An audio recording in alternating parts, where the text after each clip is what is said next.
So, now I'll start with Gandhi's views on non-violence, which are very well known, but just to get us an idea of this is what he says about violence and non-violence. This is the year 1909, and he's now 40 years old, and he's in England. He's gone to England from South Africa, where he's leading a struggle for the Indians of South Africa who have been disenfranchised, who have been discriminated against. And he's organized by now thousands of Indians who are prepared to fight non-violently for their rights. And this is what he says in London at the Emerson Club. So there you have also the influence of Emerson and Thoreau on Gandhi. Emerson Club, 1909 in London, Gandhi. War demoralizes those who are trained for it. It brutalizes men of naturally gentle character. It outrages every beautiful canon of morality. Its path of glory is foul with the passions of lust and red with the blood of murder. This is not the pathway to our goal. Now, many Indians, of course, were very impatient and very angry with British rule, often tried violence.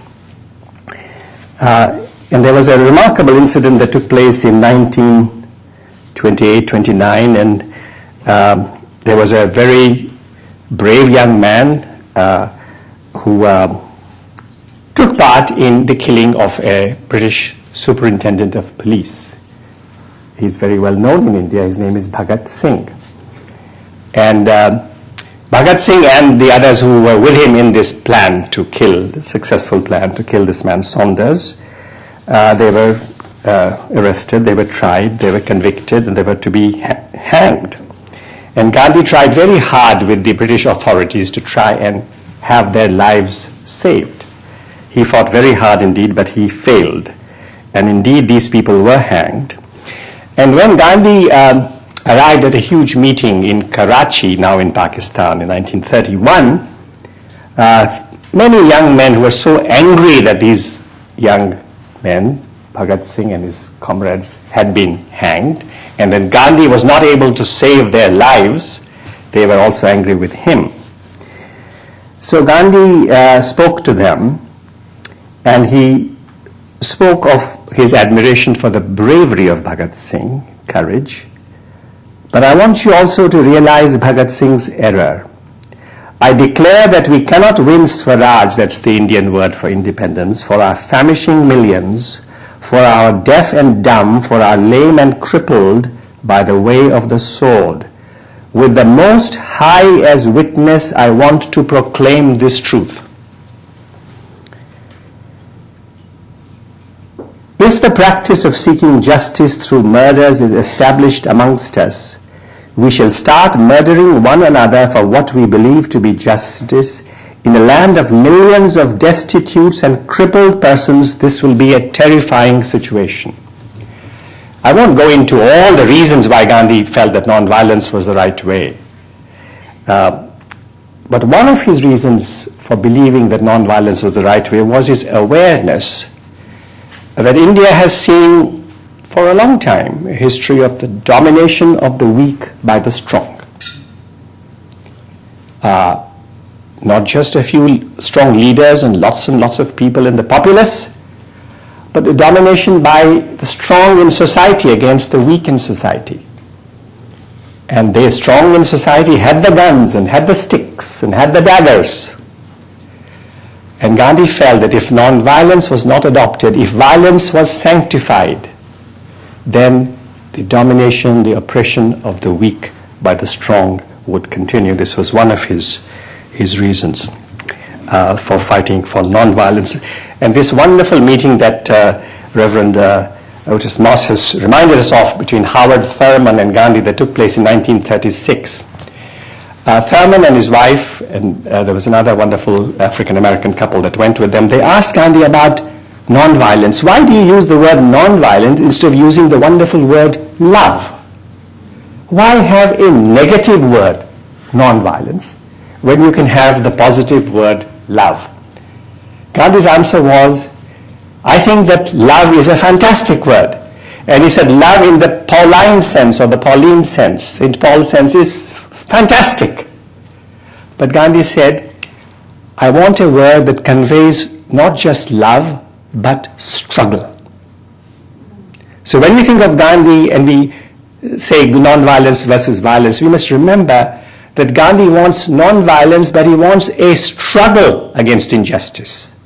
A passionate struggle against injustice. One of his reasons for using the word non-violence rather than love.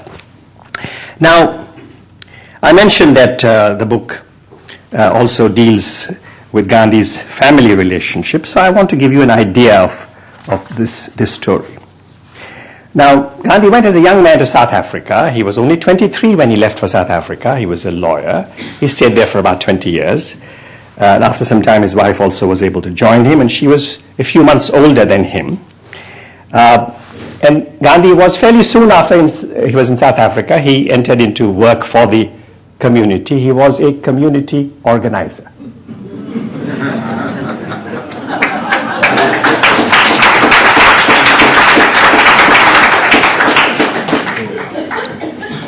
And in due course, the Natal Indian Congress was born. And it was Natal in South Africa. And Gandhi also was practicing law, and he became a successful lawyer. And because of his successful and effective work for the community, he was also given some prizes and some awards, some presents, in fact. But by this time now, this is in his late 20s, Gandhi is beginning to get new ideas. He wants to consider the idea of poverty as a way of life. And other major decisions in his personal life. And he's beginning to examine those ideas very, very seriously. By this time, he's also keen to go back to India and to start the work for which he feels called, which is to fight for India's independence. He wants to go back to India. And he feels that they have achieved enough in South Africa. He's been there for about 8 years. So the community there is willing to spare him, but they say to him, we will let you go back to India, but if we really need you, we will request you to come back. Will you come back? So, all right, I will come back. So he makes that promise, but he feels that that promise may not have to be redeemed. So he and his wife and children are now ready to go back to India. So they are given a farewell party, they're given these presents. After an evening occasion when the bulk of the gifts were given, a deeply agitated Gandhi spent a sleepless night walking up and down his room and debating the gifts. Should a public servant accept gifts? And later he would say, it was difficult for me to forego gifts worth hundreds of pounds.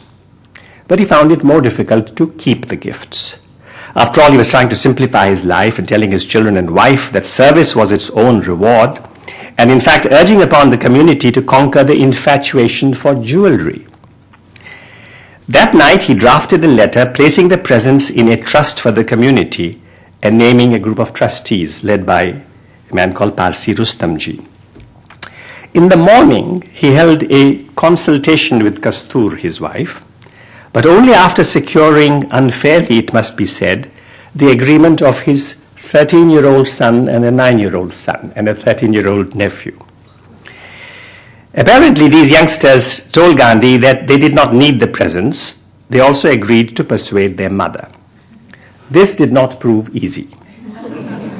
Kastur fought with passion and logic both. The boys might dance to his tune, she told Gandhi, but what about my future daughters-in-law?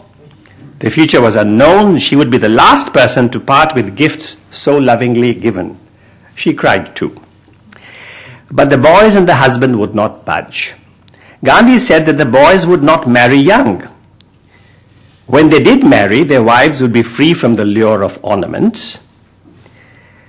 If, however, ornaments were needed, Kastur could ask him, Gandhi, ask you? I know you by this time. You deprived me of my ornaments.